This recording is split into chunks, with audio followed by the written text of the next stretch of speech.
Hi, I'm Stephanie and I'm from the ADHD Advocate. And hopefully, as you know, this month is October ADHD Awareness Month and the ADHD Advocate. We are doing daily live sessions and we've been having a theme that we've been focusing on each week.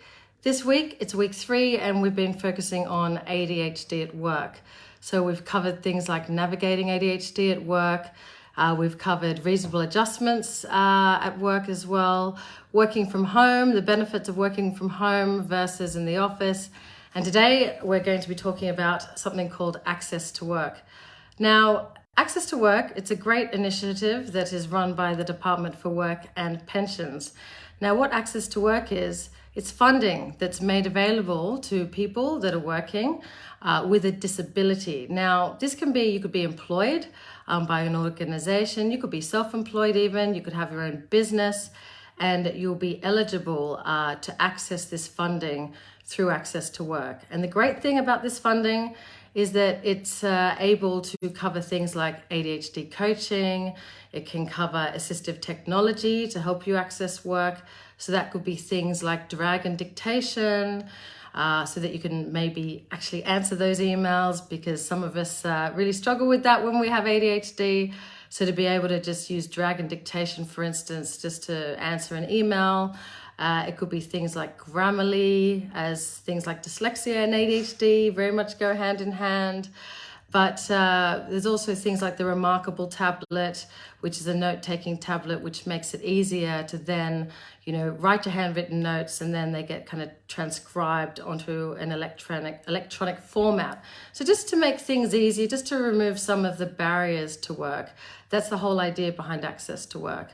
And finally, another thing that's been very helpful for ADHDers is to be able to provide funding for things like admin support, because that is another massive challenge for ADHDers that often gets in the way of us, our productivity and performance in the workplace, is things like filling out forms, claiming expenses, just things that might be a bit kind of repetitive or not kind of as urgent as they need to be for us to attend to them.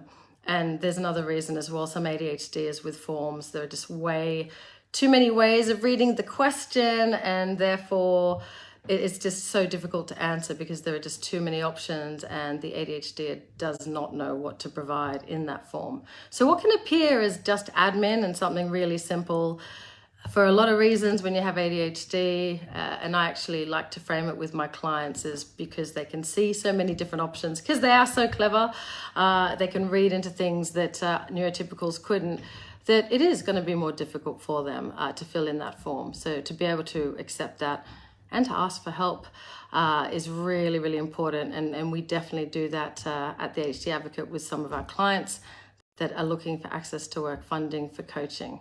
Because sometimes, from what I can see, you need to get Access to Work support to actually access to work support, if that makes sense, because it's a bit of a process for us ADHDers in particular.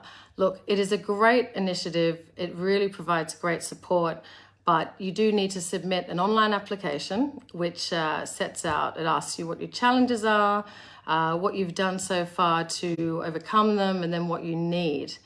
Now, it all seems very straightforward, but yes, when you have ADHD, it can be anything but, and many of us can kind of get paralyzed, stuck at this stage and not move forward and complete the form. And if that's the case, that means you're not getting support, really valuable support that will benefit you. So we want to help get you out of your own way.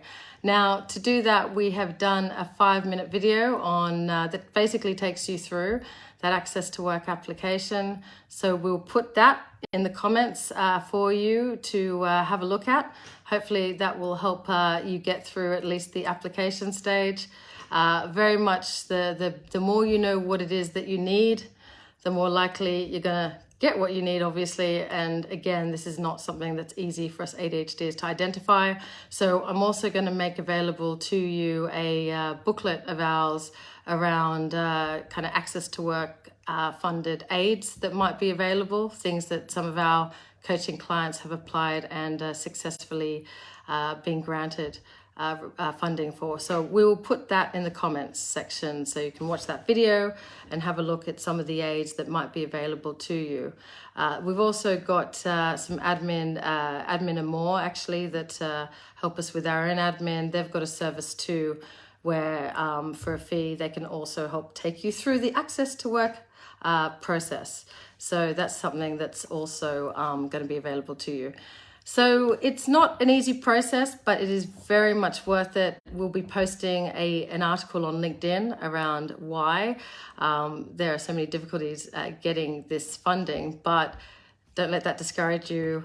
Make sure maybe body double it, get some help. Remember, theme interdependence, not independence, because once you get through that stage, once you do get the funding, it will be life-changing for you. So if you've got any questions, do reach out to us, but you can have a look and see our funding information for access to work on our website. So you're not alone, and do stick with it using the body double strategy, because this helps for access to work really can be very transformational. Okay, so that's it for this week at ADHD at Work. You can watch all the recordings we've done this week on our YouTube channel, which will provide the link down in the comments as well. And have a fantastic weekend. And next week we will be discussing ADHD in the context of academic success. So that's kind of at university and at school, where we'll be talking about some of the challenges, but hopefully give you some strategies that will be able to help you overcome some of the challenges to achieving academically. Thank you for tuning in.